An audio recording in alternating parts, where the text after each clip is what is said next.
లయకారుడు, సృష్టికి మూలమైన సదాశివుడు ఈ భూమండలంపై వివిధ ప్రాంతాల్లో వెలసి భక్తుల చేత అభిషేకాలు, పూజలు అందుకుంటూ వారి వారి కోరికలను నెరవేరుస్తూ భోళాశంకరుడిగా పేరుగాంచిన నీలలోహితాకారుడిపై ప్రత్యేక కథనం. తెలంగాణ రాష్ట్రం హైదరాబాద్ నగరం నడిమధ్యలో పేరు ప్రఖ్యాతులు కలిగి ఉన్న చార్మినార్ ప్రాంతంలో స్వయం వ్యక్తంగా వెలసిన పరమేశ్వరుడి మందిరమే ఈ కాశీబుగ్గ శివాలయంగా ప్రాముఖ్యతను సంతరించుకొని ఉంది. శివుడు సర్వాంతర్యామి, సృష్టికారుడు, స్థితికారుడు. ఈ లయకారుడికి కాసిన్ని శుద్ధజలాన్ని పోసి కోరికలను నెరవేర్చు శివయ్యా అని వేడుకుంటే భోళాశంకరుడిగా వరాలను ప్రసాదించే శివుడు, భక్తుల ఇష్టదేవుడిగా ప్రతి ఇంటిలో ఒకరికి శివయ్య పేరు పెట్టుకునేంత ప్రేమ కలిగి ఉన్న పరమేశ్వరుడు ఈ భూమండలంపై కొలువై నిత్య పూజలను అందుకుంటున్నాడు. భక్తుల కోరికలను, వారి పూజలను అందుకోవడానికి వివిధ ప్రాంతాల్లో వేరువేరు పేర్లతో వెలసి భక్తుల పూజలతో అలరారుతున్న ఆలయాలు ఎన్నో కలవు. ఇప్పుడు మనం చూస్తున్న కాశీబుగ్గ ఆలయం ఎంతో చారిత్రక సంపదను కలిగి ఉంది. సర్వదేవో నమో నమ, సర్వజన సుఖిలో భవంతు. ఓం నమ శివ.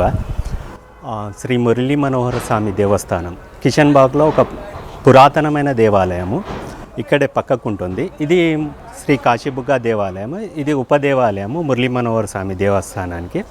పూర్వం రాజా రఘురామ్జీ అనేసి ఢిల్లీ నివాసులు, వాళ్లకు డ్రీమ్లో కృష్ణుడు వచ్చారు, ఇక్కడ నేను వెళ్చాను, నాకు గుడి కట్టండి అనేసి. ఆయనకు రిపీటెడ్గా కళలో వస్తూ ఉంటే ఆయన కొంత బలగంని తీసుకొని వచ్చి ఇక్కడ నియర్ బైయే ఉంటుంది దేవాలయం. అక్కడ ఓన్లీ 5 to 6 ఫీట్లోనే మూల విరాట్ కృష్ణుంది విగ్రహం వచ్చింది. సో ఆయన అక్కడ కన్స్ట్రక్షన్ చేసి కృష్ణుని దేవాలయం కట్టారు.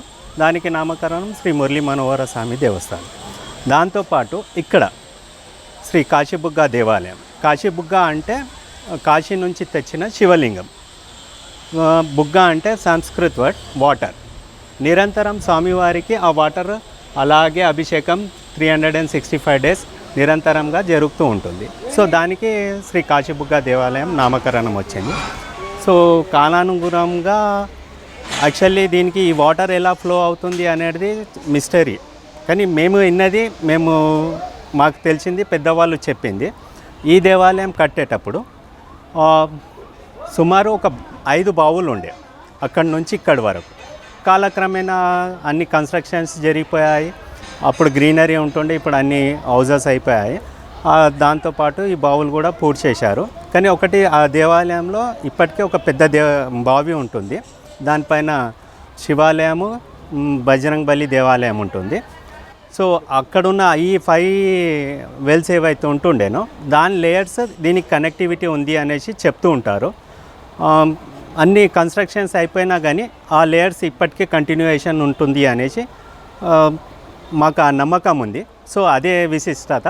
సో ఆ లేయర్స్ ద్వారా ఎప్పుడు నిరంతరంగా స్వామివారికి ఆటోమేటిక్గా అభిషేకం చేస్తూ వాటర్ వెళ్తూ ఉంటుంది. స్వయం వ్యక్తంగా వెలసిన శివాలయమే ఈ కాశీబుగ్గ ఆలయం. 200 సంవత్సరాల పూర్వం ఈ ప్రాంతమంతా చిట్టడివితో నిండిపోయి ఉండేది. పచ్చటి చెట్లు, ఎత్తైన గుట్టలు, ఆ పక్కనే నదీ ప్రవాహం వెలసి ఈ ప్రాంతమంతా ఆధ్యాత్మిక శోభతో విలసిల్లేది. ఈ ప్రాంతంలోనే మునులు, ఋషులు తపస్సు చేసేవారని ఇక్కడి ఆనవాళ్లు చెబుతున్నాయి. నిత్యం శివుడి ధ్యానంలో ఉన్న ఋషుల తపస్సుకు మెచ్చి లయకారుడు ప్రత్యక్షమై ఏం వరం కావాలని మునులను అడగ్గా ఎదురుగా ఉన్న పరమేశ్వరుడికి ప్రణమిల్లి, సాంబశివా, ఈ ప్రాంతమున మీరు స్వయం వ్యక్తముగా వెలసి భక్తుల కోరికలు నెరవేర్చమని కోరగా కరుణించిన పరమేశ్వరుడు వారికి అభయమిచ్చి ఇక్కడ వెలసినట్టుగా చెబుతారు. మరలా ఋషులు వారి మనస్సులోనే పరమేశ్వరుణ్ణి, సాంబశివా, ఇక్కడ నువ్వు కాశీ విశ్వేశ్వరుడిగా వెలిస్తే చూడాలని ఉందని మనస్సులోనే కోరికను గ్రహించిన శివుడు ఈ ప్రాంతంలో కాశీలో ఉన్న శివలింగం మాదిరిగానే ఇక్కడ వెలిశాడని ఇక్కడి శాసనాలు చెబుతున్నాయి.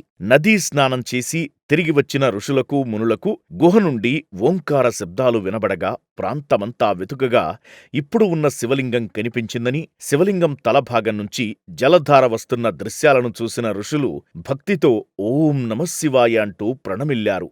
మనస్సులోని కోరికను గ్రహించి కాశీ విశ్వేశ్వరుడిగా వెలసిన ఆ నీలలోహితాకారుడి లీలలను గుర్తుచేసుకుని మనస్సులోనే భక్తితో మొక్కుకుని పూజలు జరిపించగా ఆకాశవాణి నుంచి వారికొక స్వరం వినపడింది. ఇక్కడ వెలసిన పరమేశ్వరుడు కాశీబుగ్గ పరమేశ్వరుడిగా ప్రసిద్ధి చెంది భక్తులు కోరిన కోరికలు నెరవేరుస్తూ ఉంటాడని, నిత్యం గంగమ్మ శివయ్యను అభిషేకిస్తుందని తెలిపెను. అప్పటినుంచి ఈ జలధార నిత్యం శివయ్యను అభిషేకిస్తుంది. కాశీబుగ్గ రామలింగేశ్వరుడి దర్శనానికి వచ్చే భక్తులు ఈ జలంతోనే అభిషేకం జరిపిస్తారు.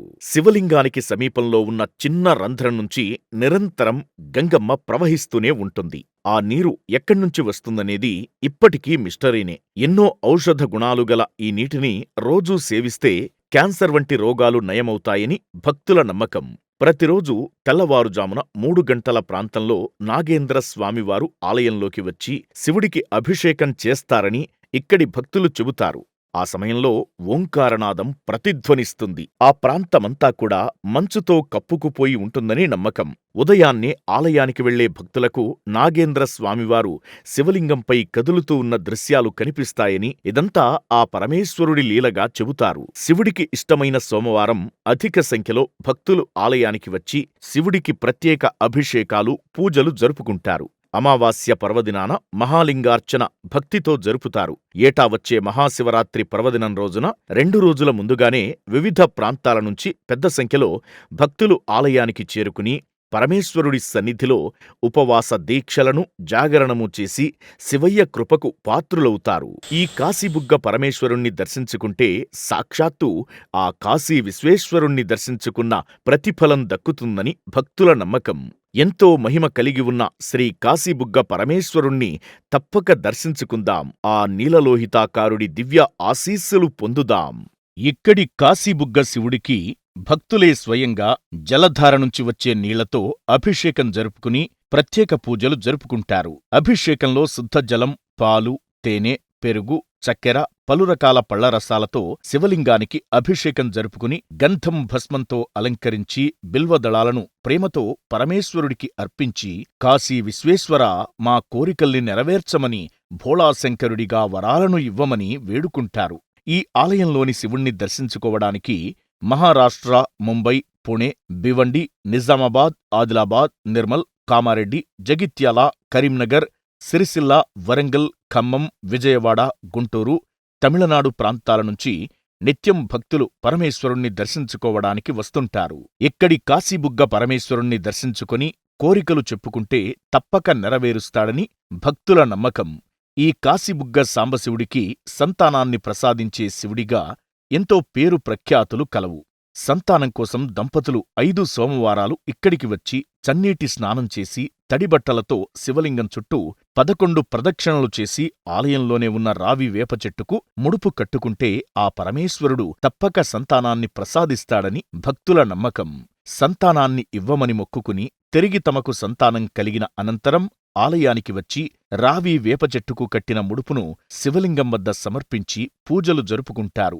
ఇంతటి మహిమలను కలిగి ఉన్న కాశీబుగ్గ శివయ్యను అధిక సంఖ్యలో దర్శించుకుని పూజలు జరుపుకుంటారు. విద్య, ఉద్యోగం, వివాహం, సంతానం, వ్యాపార అభివృద్ధి ఇలా ఏది కోరుకున్నా నెరవేర్చే కాశీబుగ్గ పరమేశ్వరుణ్ణి దర్శించుకుని మొక్కుకుంటారు. తమ కోరికలను నెరవేర్చమని ముడుపులు కట్టి వేడుకుంటారు భక్తులు.